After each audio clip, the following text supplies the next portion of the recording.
And then there's the renewed threat of COVID in China. One health expert estimating a new wave could result in 65 million cases a week by the end of June.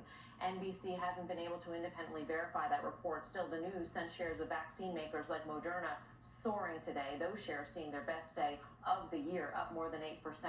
So let's begin with that scary headline of a new COVID wave in China. Bring in Dr. Kavita Patel, NBC News medical contributor, former White House health policy director during the Obama administration. Dr. Patel, great to have you with us. Can you put this wave in context, the XBB variant and whether or not, you would think that people, I don't know if the people in China have had COVID in terms of the penetration that we've seen here in the United States. So is there some sort of immunity or less immunity there? Yeah, Melissa, a couple of things to put things into context. First of all, anytime you hear these kinds of numbers coming out of China, you do have to take it seriously.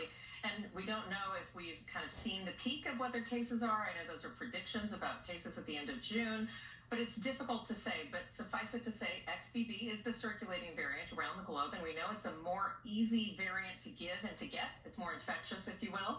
And to kind of think about where China is right now, remember, because of the severe lockdowns, we have kind of an uneven immunity pattern. So we do see some of these reinfections, which is what we saw in the United States. People who've had 1, 2, 3, even 4 or 5 infections, but not as many of the kind of broader-based vaccine-induced immunity. If you'll recall, they haven't had really mRNA vaccines in China. They've been using kind of older technology, and because of their lockdown policies, they had had a very different distribution of the types of people that were infected. So I think the critical things to look at, one, it would not be shocking, Melissa, to see an uptick in cases globally as well as in the United States. That could trail weeks to months.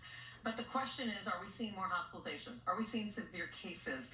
And if we are, what kind of people? Is it older people, people who have never had infections, people who are not vaccinated? And then I think ultimately the reason you're seeing not just Moderna, Pfizer, other stocks trading up is that it's renewing calls for an updated vaccine. Even the vaccine that we have in the United States isn't the most current variant protective vaccine. So this is renewing the calls we've had in the country for some time now to have a much more updated vaccine, faster, and in a rapid dissemination fashion.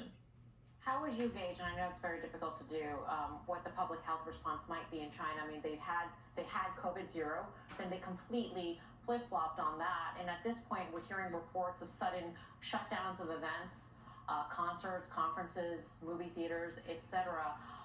Will that sort of containment work with this variant, or do you think that they're just going to say let it go, let's see? In which case, for us and for investors, the concern would be a shutdown of ports, a shutdown of manufacturing facilities, etc.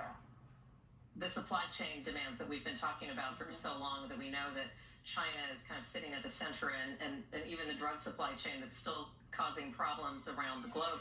So I think, number one, we have to take a step and look at shutting down concerts and shutting down events. Certainly did not do enough in the United States. It was really kind of a three-pronged strategy. We really needed to put in better surveillance. We've seen that with wastewater. Something that's troubled me is that the China CDC, if you will, has also drawn back on its surveillance mechanisms, much like what we're doing, Melissa, in the United States, right? We're not doing as much of the monitoring, although we have some systems in place for wastewater detection, which can help see what variants are more current, what we're seeing in the United States. We don't have that necessarily in China. And so we have a kind of a blind spot. Shutting down a concert won't really do you much good if you have the virus in other pockets, which can spread easily, and we know XBB can. I think the second part of this is vaccination. We know that vaccination doesn't prevent transmission, but it can provide that really good layer, especially for the vulnerable. And then the third prong is treatments. And I think that's where, if the United States had to do something today to heed this warning, it would be to kind of make sure all three of those arms of the public health response are ready to be activated. I would like to think they are, Melissa, but I have to tell you, you walk around, the United States today, it feels like people have thought this is over. And I think that news coming out of China reminds us this is not over. All right. Dr. Patel, thank you so much for putting it all into perspective for us. Dr. Kavita Patel. Thank you.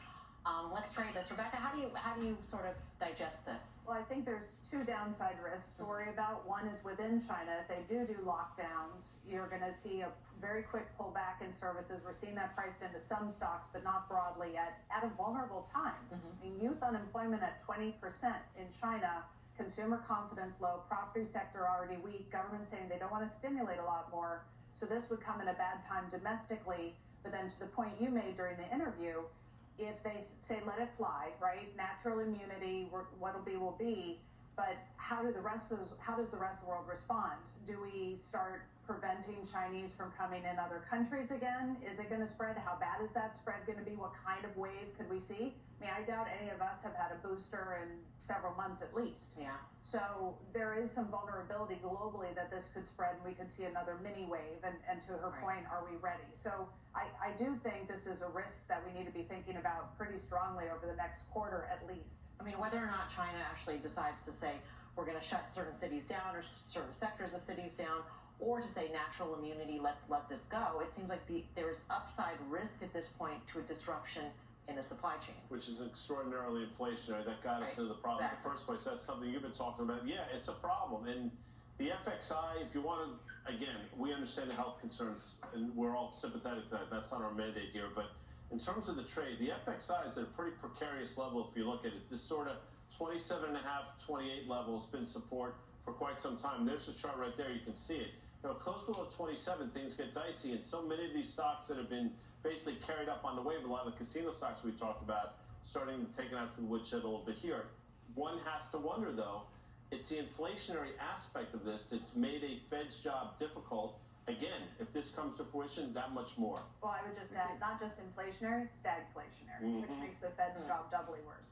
But I think it's also deflationary in some ways, right? If China slows down, Right, demand is lower. demand is lower, Lots of like things. we see commodities lower, and that's that's good for the inflation fighting story. But to sort of translate, if you look at some of the stocks like luxury, which I own, that had just a terrible day today. On the fears of that China was really growing again, and that's where luxury is really making a lot of money.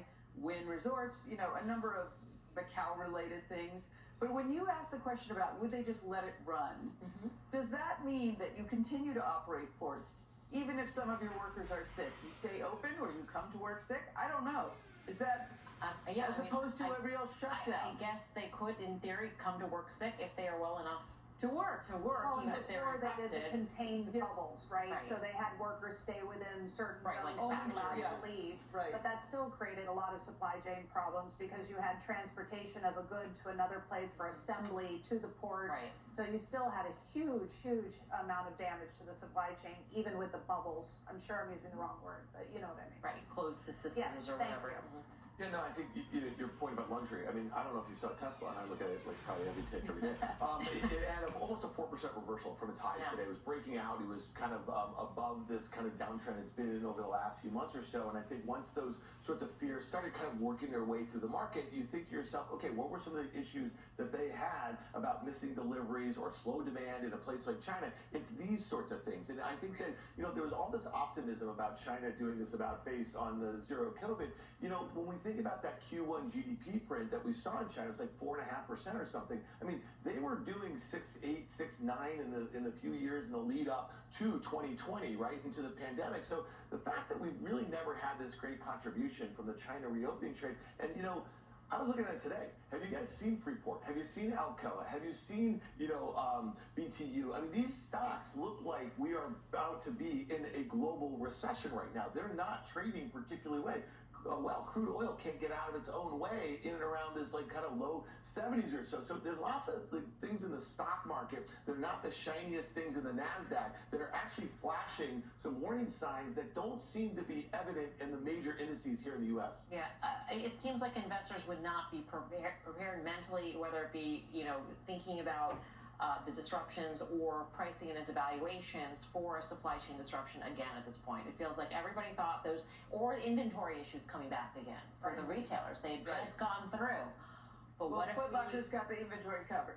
Right, exactly. But no, I understand your point. They were this was sort of a nice bounce for a lot of them where they did have inventory. Right. But then back to school's around the corner, and then you have this again. I mean, these are things that just have not been on our radar in so long. Because people, the same way we talk about it here, people are tired of being bearish in the stock market. Right.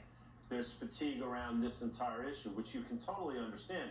Doesn't mean it's going to go away. And to sort of continue the conversation, the major retailers, Target and Walmart, Target's at a 5.5, 6 month low, and Walmart has this major double top around 158, and it hasn't traded particularly well since earnings release. So, You have to start looking at these things, connecting the dots, and saying, wait a second, maybe there's something more here. We will have a little bit more on those charts later on in the Please. show. Yeah. Meantime, let's focus now on what.